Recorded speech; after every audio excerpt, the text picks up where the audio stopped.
আসসালামু আলাইকুম। আমি মোহাম্মদ সাখাওয়াত হোসেন। আজকে কথা বলবো স্ট্যান্ডার্ড এয়ার নিয়ে। স্ট্যান্ডার্ড এয়ার বলতে যে আমরা এয়ারকে বুঝি, যেটা হচ্ছে আপনার একটা হচ্ছে আপনার অ্যাকচুয়াল সিএফএম কিংবা হচ্ছে অ্যাকচুয়াল এয়ার, আরেকটা হচ্ছে আপনার স্ট্যান্ডার্ড এয়ার। তো দুটোর মধ্যে কিছুটা পার্থক্য আছে অ্যাকচুয়াল এয়ার আর স্ট্যান্ডার্ড এয়ারের মধ্যে। তো চলুন যে আমরা যে এটার যে ইকুয়েশন আছে সেই ইকুয়েশনটা এবং ডিটেলস সম্পর্কে জানি। স্ট্যান্ডার্ড এয়ারের details. Standard air density varies with barometric pressure, temperature and the amount of moisture present. তো বুঝতে পারতেছেন যে এয়ার ডেন্সিটিটা কীভাবে আপনার ব্যারোমেট্রিক প্রেশার ভেরি করে, টেম্পারেচারের উপরে, অ্যামাউন্ট অফ ময়েশ্চার, যে বাতাসের মধ্যে যে ময়েশ্চার আছে সেটার উপরেও আপনার এয়ার ডেন্সিটিটা ভেরি করে। Most moist air is less than dry air at a given temperature. একটা নির্দিষ্ট টেম্পারেচার যদি দেওয়া হয়, সেখানে আপনার ড্রাই এয়ার এর থেকে ময়েস্ট এয়ারের মানে ভেজা যে এয়ারটা থাকবে সেটার হচ্ছে আপনার ডেন্সিটিটা কম থাকবে ড্রাই এয়ারের ক্ষেত্রে, মানে শুকনো এয়ারের থেকে। At a barometric pressure of 29.92 inch Halox oil gauge and 70 degree Fahrenheit dry air has a density of 0.07495 pound per cubic feet.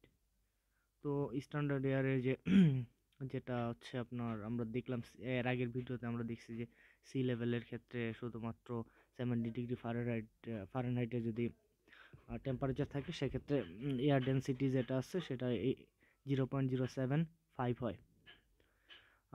At 60 degree Fahrenheit dry air is 0.764 pound per cubic feet.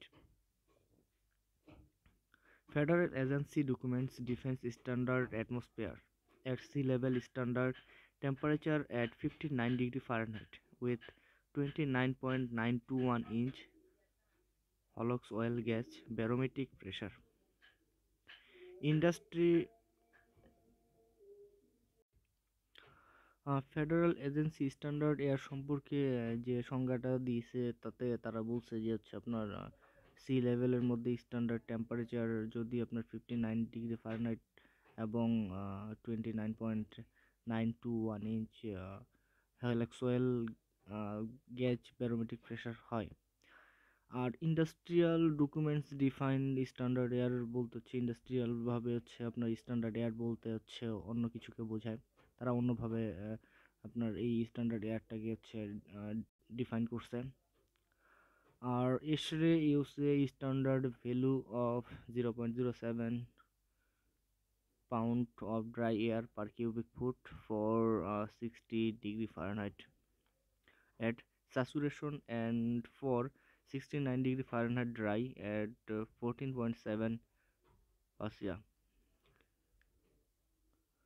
এসে আপনার যে standard air আছে সেটার যে একটা value বের করছে, সেটা হচ্ছে আপনার 0.075 pound per cubic feet dry এয়ারের ক্ষেত্রে, আর 60 ডিগ্রি এট স্যাচুরেশন এয়ার এবং 69 ডিগ্রি ফর ড্রাই যদি আপনার প্রেশার হয় হচ্ছে 14.7 পাসিয়াম।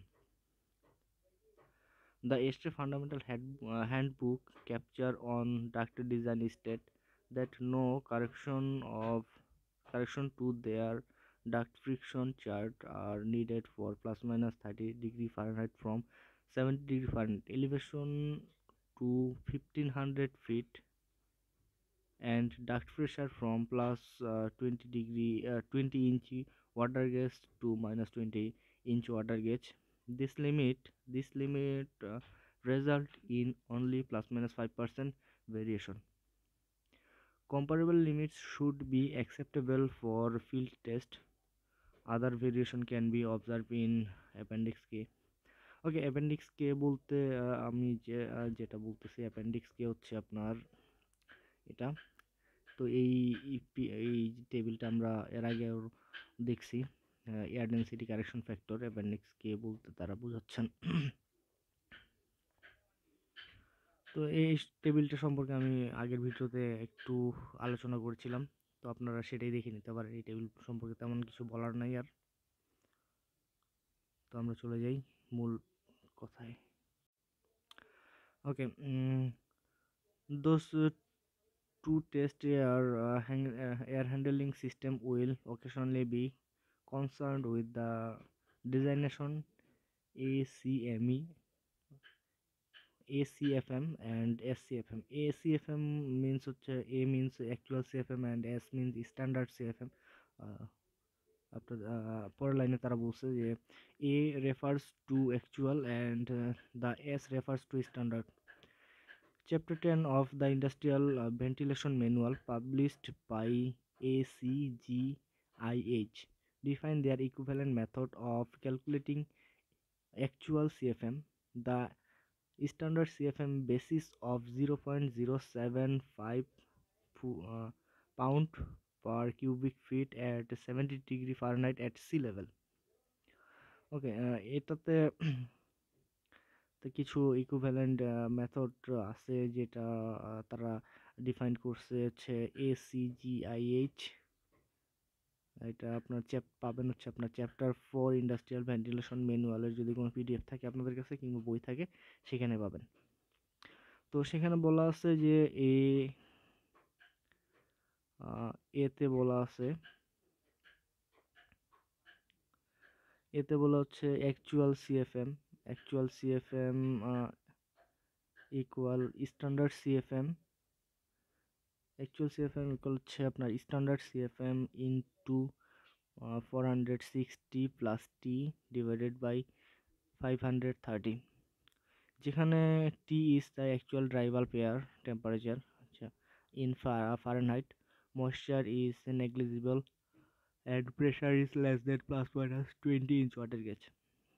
20 ইঞ্চ ওয়াটার গেজের নিচে প্রেশার হবে, আর ময়েশ্চার এখানে তারা ময়েশ্চার ধরেনি, এবং ড্রাই বাল্ব টেম্পারেচার আপনার actual dry bulb temperature. B number যে ফর্মুলা আছে, মেথড আছে, সেই মেথডের মধ্যে হচ্ছে আপনার বলছে তারা actual CFM equal cubic feet per minute equal standard CFM multiply 0.075 standard এয়ারের যে density by divide by D.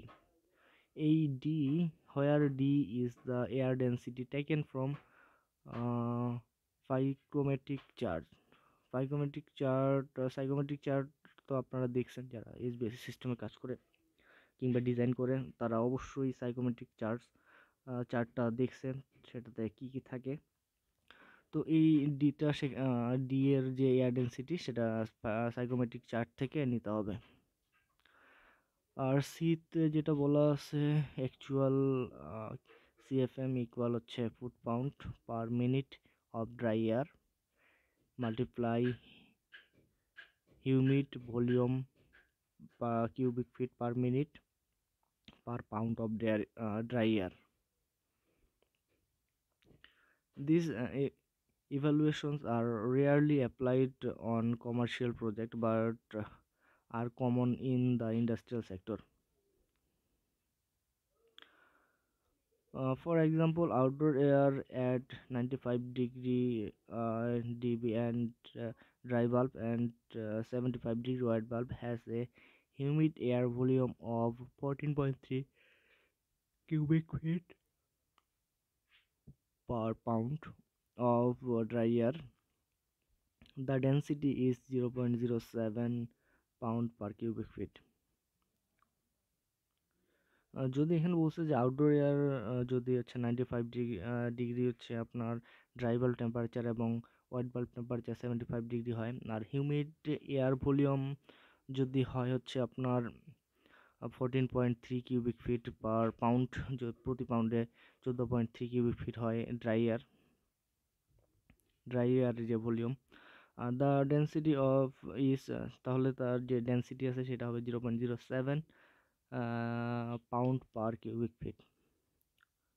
By formula B above, on actual flow measurement of 100 cfm would means a standard airflow of 93.3 cfm। আমরা যে correction factor দিয়ে 100 কে হচ্ছে আপনার গুণ করি, সেক্ষেত্রে আমাদের 93.3 cfm অ্যাকচুয়াল এয়ার প্রেশার, মানে স্ট্যান্ডার্ড এয়ার প্রেশার আমরা পাবো। Thank you for watching this video.